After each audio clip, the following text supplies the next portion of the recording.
Hello friends, welcome to my YouTube channel. दोस्तों, इस video के अंदर अभी हम लोग जनरल नॉलेज यानी सामान्य ज्ञान के टॉप 40 क्वेश्चन देखने वाले हैं, जो कि आपके एग्जाम में पूछे जाने की संभावना सबसे अधिक है। तो आप इस वीडियो को बहुत ध्यान से लास्ट तक देखिए। चैनल पर नया तो चैनल को सब्सक्राइब करें, जो पास वाले घंटे का निशान है उसे भी ऑन कर दें, ठीक है। तो चलिए शुरू करते हैं। देखिए, यहाँ पर हमारा पहला क्वेश्चन है, निम्नलिखित में से किस प्रसिद्ध शासक को शिलालेखों का जनक कहा जाता है। तो देखिए, अगर आपको इनमें से किसी भी क्वेश्चन का आंसर पता है तो आप अपना आंसर कमेंट बॉक्स में लगा सकते हैं। तो देखिए, इसका करेक्ट आंसर ऑप्शन सी हो जाएगा, अशोक। देखिए, शिलालेखों का जनक जो है ये कहा जाता है अशोक को, ठीक है। और अशोक जो थे ये मौर्य वंश के शासक थे, ठीक है। अगला क्वेश्चन देखिए, क्वेश्चन नंबर 2 है, निम्नलिखित में से किस वायसराय के शासनकाल में रविन्द्रनाथ टैगोर को 1913 ईस्वी में साहित्य के लिए नोबेल पुरस्कार दिया गया था। तो देखिए, साहित्य के लिए नोबेल पुरस्कार रविन्द्रनाथ टैगोर को ये लॉर्ड हार्डिंग द्वितीय कार्यकाल में 1913 में दिया गया था, ठीक है। अगला क्वेश्चन देखिए, क्वेश्चन नंबर 3 है, एलोरा में प्रसिद्ध शिव मंदिर का निर्माण निम्नलिखित में से किसने करवाया था। तो देखिए, एलोरा में प्रसिद्ध शिव मंदिर का निर्माण जो है ये करवाया था राष्ट्रकूट नरेश कृष्ण प्रथम ने, ठीक है। ऑप्शन डी यहाँ पर करेक्ट हो जाएगा। अगला क्वेश्चन देखिए, क्वेश्चन नंबर 4 है, दिल्ली का पहला प्रभुता संपन्न सुल्तान निम्नलिखित में से कौन था। तो देखिए, दिल्ली का पहला प्रभुता संपन्न जो सुल्तान था वो था इल्तुतमिश, ठीक है। ऑप्शन डी यहाँ पर करेक्ट हो जाएगा। अगला क्वेश्चन देखिए, क्वेश्चन नंबर 5 है, निम्नलिखित में से कौन सुमेलित नहीं है। तो देखिए, यहाँ पर जो तीसरा ऑप्शन दिया गया है हिडकल परियोजना जो है ये सुमेलित नहीं है। हिडकल परियोजना किस नदी पर है, तो ये घाट प्रभा नदी पर है, ठीक है। और बाकी के ये 3 ऑप्शन करेक्ट है। नाथपा झाकरी परियोजना सतलज नदी पर, दुलहस्ती परियोजना चिनाब नदी पर, हीराकुंड परियोजना ये महानदी पर है, ठीक है। अगला क्वेश्चन देखिए, क्वेश्चन नंबर 6 है, दिल्ली में हुमायूं का मकबरा निम्नलिखित में से किसने बनवाया था। तो देखिए, दिल्ली में हुमायूं का मकबरा उसकी पत्नी हाजी बेगम ने बनवाया था, ठीक है। ऑप्शन सी यहाँ पर करेक्ट हो जाएगा। अगला क्वेश्चन देखिए, क्वेश्चन नंबर 7 है, निम्नलिखित में से किन मुगल सम्राटों ने स्वयं अपनी आत्मकथा लिखी थी। तो देखिए, स्वयं अपनी आत्मकथा ये लिखी थी बाबर और जहांगीर ने, ठीक है। बाबर ने अपनी आत्मकथा बाबरनामा लिखे थे और जहांगीर ने फारसी भाषा में तुझके जहांगीर लिखा था, ठीक है। अगला क्वेश्चन देखिए, क्वेश्चन नंबर 8 है, निम्नलिखित में से किस अधिनियम द्वारा भारत में पहली बार लोक सेवा आयोग का गठन किया गया था। तो देखिए, भारत में पहली बार लोक सेवा आयोग का जो गठन किया गया था तो ये किया गया था भारत शासन अधिनियम 1919 के द्वारा, ठीक है। ऑप्शन बी यहाँ पर करेक्ट हो जाएगा। अगला क्वेश्चन देखिए, क्वेश्चन नंबर 9 है, भारतीय राष्ट्रीय कांग्रेस ने असहयोग का अपना प्रसिद्ध प्रस्ताव 1920 में कहाँ के अधिवेशन में पारित किया था। तो ये पारित किया था कोलकाता में, ठीक है। ऑप्शन डी यहाँ पर करेक्ट हो जाएगा। अगला क्वेश्चन देखिए, क्वेश्चन नंबर 10 है, सुभाष चंद्र बोस ने भारतीय राष्ट्रीय कांग्रेस से निकलने के बाद किस पार्टी की स्थापना की थी। तो देखिए, सुभाष चंद्र बोस ने भारतीय राष्ट्रीय कांग्रेस से मतलब निकलने के बाद जो है ये फॉरवर्ड ब्लॉक की स्थापना की थी, ठीक है। सी करेक्ट हो जाएगा। अगला क्वेश्चन देखिए, क्वेश्चन नंबर 11 है, गवर्नमेंट ऑफ इंडिया एक्ट 1935 निम्नलिखित में से किस पर आधारित है। तो देखिए, गवर्नमेंट ऑफ इंडिया एक्ट 1935 जो है ये आधारित है साइमन कमीशन पर, ठीक है। ऑप्शन यहाँ पर करेक्ट हो जाएगा। अगला क्वेश्चन देखिए, क्वेश्चन नंबर 12 है, भारत निम्नलिखित में से किस वायसराय के काल में स्वतंत्र हुआ था। तो देखिए, जो भारत मतलब स्वतंत्र हुआ था तो ये लॉर्ड माउंटबेटन के कार्यकाल में हुआ था। और कब स्वतंत्र हुआ था, तो देखिए आप सभी को पता है कि 1947 में स्वतंत्र हुआ था, ठीक है। अगला क्वेश्चन देखिए, क्वेश्चन नंबर 13 है, फ्रंटियर गांधी पद के साथ निम्नलिखित में से कौन संबंधित है। तो देखिए, फ्रंटियर गांधी के साथ जो है ये खान अब्दुल गफ़ार खान जो है संबंधित है, ठीक है। सी करेक्ट हो जाएगा। अगला क्वेश्चन देखिए, क्वेश्चन नंबर 14 है, 14 जून 1947 को कांग्रेस के दिल्ली अधिवेशन में भारत के विभाजन का प्रस्ताव स्वीकृत हुआ। इस अधिवेशन के अध्यक्ष कौन थे। तो देखिए, इस अधिवेशन के जो अध्यक्ष थे वो थे आचार्य JB कृपलानी, ठीक है। ऑप्शन सी यहाँ पर करेक्ट हो जाएगा। अगला क्वेश्चन देखिए, क्वेश्चन नंबर 15 है, भारत में अंग्रेज़ों ने प्रथम मदरसा निम्नलिखित में से कहाँ पर स्थापित किया था? तो देखिए भारत के प्रथम गवर्नर जनरल वारेन हेस्टिंग ने ये 1781 में अपना पहला मदरसा जो है ये कोलकाता में स्थापित किया था। ठीक है, ऑप्शन डी यहाँ पर करेक्ट हो जाएगा।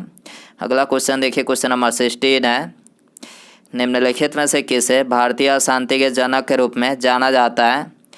तो देखिए भारतीय अशांति के जनक के रूप में ये जाना जाता है बाल गंगाधर तिलक को। ठीक है, ऑप्शन डी यहाँ पर करेक्ट हो जाएगा।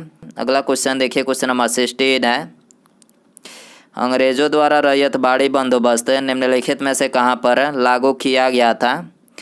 तो देखिए अंग्रेज़ों के द्वारा रैयतवाड़ी बंदोबस्त जो है ये लागू किया गया था मद्रास प्रेसिडेंसी और मुंबई प्रेसिडेंसी में। ठीक है, ऑप्शन डी यहाँ पर करेक्ट हो जाएगा। अगला क्वेश्चन देखिए, क्वेश्चन नंबर 18 है, पंचायती राज की अनुशंसा निम्नलिखित में से किसने की थी? तो देखिए पंचायती राज की जो अनुशंसा की थी तो ये की थी बलवंत राय मेहता कमेटी की रिपोर्ट 1957 में। ठीक है, ऑप्शन डी यहाँ पर करेक्ट हो जाएगा। अगला क्वेश्चन देखिए, क्वेश्चन नंबर 19 है, गेहूं में प्रोटीन का प्रतिशत कितना होता है? तो देखिए जो गेहूं में प्रोटीन का प्रतिशत होता है तो ये होता है 12%। ठीक है, ऑप्शन सी यहाँ पर करेक्ट हो जाएगा। अगला क्वेश्चन देखिए, क्वेश्चन नंबर 20 है, वे विषय जिन पर केंद्र एवं राज्य दोनों सरकारें कानून बना सकती है? तो देखिए यह है समवर्ती सूची के विषय पर जो है केंद्र और राज्य यानी ये दोनों जो है मतलब कानून बना सकती है। ठीक है, ऑप्शन सी यहाँ पर करेक्ट हो जाएगा। अगला क्वेश्चन देखिए, क्वेश्चन नंबर 21 है, भारत का उपराष्ट्रपति राज्यसभा का सभापति होता है, किस अनुच्छेद में वर्णित है? तो देखिए इसका वर्णन जो है ये भारतीय संविधान के अनुच्छेद 89(1) में किया गया है। ठीक है, ऑप्शन डी यहाँ पर करेक्ट हो जाएगा। अगला क्वेश्चन देखिए, क्वेश्चन नंबर 22 है, वित्त विधेयक को प्रस्तुत करने के विषय में निम्नलिखित में से कौन सा कथन सही है? तो देखिए वित्त विधेयक धन विधेयक है या नहीं इसका निर्णय जो है ये केवल लोकसभा के अध्यक्ष के द्वारा किया जाता है। इसके अलावा वित्त विधेयक केवल ये लोकसभा में प्रस्तुत किया जाता है। ठीक है, तो ऑप्शन डी यहाँ पर करेक्ट हो जाएगा। अगला क्वेश्चन देखिए, क्वेश्चन नंबर 23 है, केंद्र एवं राज्यों के बीच वित्त का बंटवारा किसकी सिफारिश पर होता है? तो देखिए केंद्र और राज्यों के बीच वित्त का जो मतलब बंटवारा होता है तो ये होता है वित्त आयोग के सिफारिश पर। ठीक है, ऑप्शन बी यहाँ पर करेक्ट हो जाएगा। वित्त आयोग के गठन का प्रावधान भारतीय संविधान के किस अनुच्छेद में किया गया है? तो देखिए वित्त आयोग के गठन का जो प्रावधान किया गया है तो ये किया गया है भारतीय संविधान के अनुच्छेद 280 में। ठीक है, अगला क्वेश्चन देखिए, क्वेश्चन नंबर 24 है, लाल रक्त का आकार होता है? तो देखिए लाल रक्त का जो आकार होता है तो ये होता है उभयावतल। ठीक है, ऑप्शन डी यहाँ पर करेक्ट हो जाएगा। अगला क्वेश्चन देखिए, क्वेश्चन नंबर 25 है, राज्य की संचित निधि का संचालन किसके द्वारा किया जाता है? तो देखिए राज्य की संचित निधि का जो संचालन किया जाता है तो ये किया जाता है राज्य के राज्यपाल के द्वारा। ठीक है, ऑप्शन ए यहाँ पर करेक्ट हो जाएगा। अगला क्वेश्चन देखिए, क्वेश्चन नंबर 26 है, मूल अधिकारों की सूची में से संपत्ति का अधिकार किस संविधान संशोधन के द्वारा निकाला गया है?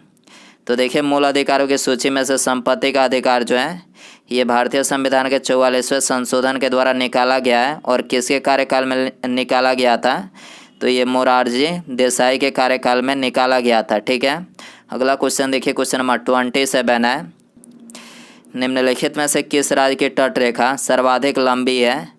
तो देखिए सबसे लंबी जो है ये गुजरात की तट रेखा है, ये 1200 किलोमीटर है। ठीक है, और इसके बाद सबसे लंबी जो तट रेखा है वो है आंध्र प्रदेश राज्य की। ठीक है, अगला क्वेश्चन देखिए, क्वेश्चन नंबर 28 है, भारतीय संविधान की 8वीं अनुसूची निम्नलिखित में से किसके बारे में दिया गया है? तो भारतीय संविधान की 8वीं अनुसूची में यह आधिकारिक भाषा के बारे में दिया गया है। ठीक है, ऑप्शन डी यहाँ पर करेक्ट हो जाएगा। अगला क्वेश्चन देखिए, क्वेश्चन नंबर 29 है, डुरांड लाइन निम्नलिखित में से किसके साथ है भारत की सीमा निर्धारित करते थे?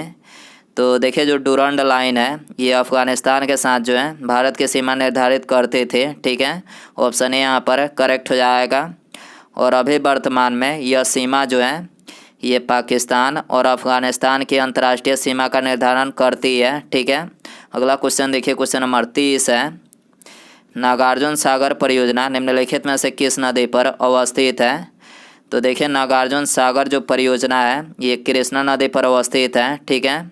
और इससे लाभान्वित राज्य कौन से हैं? तो देखिए इससे जो लाभान्वित राज्य है वो है आंध्र प्रदेश राज्य, ठीक है। अगला क्वेश्चन देखिए, क्वेश्चन नंबर 31 है, नर्मदा और ताप्ती नदियों के मध्य स्थित है। तो देखिए नर्मदा और ताप्ती नदियों के मध्य ये सतपुड़ा सिलेडिया स्थित है, ठीक है। ऑप्शन बी यहाँ पर करेक्ट हो जाएगा। अगला क्वेश्चन देखिए, क्वेश्चन नंबर 32 है, भूमध्य रेखा के निकट किस तट के वन पाए जाते हैं? तो देखिए भूमध्य रेखा के निकट जो है ये उष्ण कटिबंधीय वन पाए जाते हैं, ठीक है। ऑप्शन डी यहाँ पर करेक्ट हो जाएगा। अगला क्वेश्चन देखिए, क्वेश्चन नंबर 33 है, पृथ्वी की जुड़वा बहन के नाम से किस ग्रह को जाना जाता है? तो देखिए पृथ्वी की जुड़वा बहन के नाम से ये जाना जाता है शुक्र ग्रह को, ठीक है। ऑप्शन बी यहाँ पर करेक्ट हो जाएगा। अगला क्वेश्चन देखिए, क्वेश्चन नंबर 34 है, संयुक्त राज्य अमेरिका में निम्नलिखित में से किस क्षेत्र को टॉर्नेडो एली कहा जाता है? तो देखिए टॉर्नेडो एली जो है ये कहा जाता है मिसिसिपी मैदान को, ठीक है। ऑप्शन सी यहाँ पर करेक्ट हो जाएगा।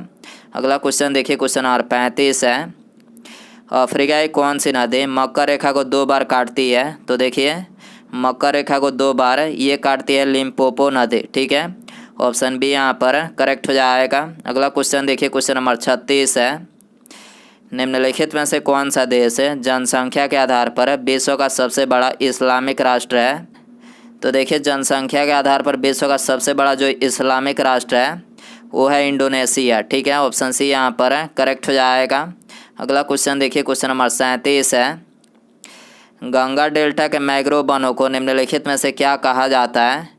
तो देखिए गंगा डेल्टा के मैंग्रोव वनों को ये कहा जाता है सुंदरबन, ठीक है। और यह भारत और बांग्लादेश में स्थित है विश्व का सबसे बड़ा नदी डेल्टा है, ठीक है।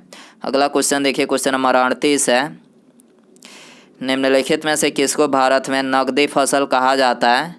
तो देखिए भारत में नकदी फसल जो है ये कहा जाता है प्याज को, ठीक है। ऑप्शन सी यहाँ पर करेक्ट हो जाएगा। अगला क्वेश्चन देखिए, क्वेश्चन नंबर 39 है, भारत में कृषि को दुष्प्रभावित करने वाला मौसम का सबसे महत्वपूर्ण तत्व निम्नलिखित में से कौन सा है? तो देखिए भारत में कृषि को दुष्प्रभावित करने वाला मौसम का जो सबसे महत्वपूर्ण तत्व है वो है तत्व वर्षा, जिसे वृष्टि भी कहा जाता है, ठीक है। ऑप्शन डी यहाँ पर करेक्ट हो जाएगा। उसके बाद यहाँ पर हमारा अगला क्वेश्चन है, लखनऊ समझौता में महत्वपूर्ण भूमिका किसने निभाई थी?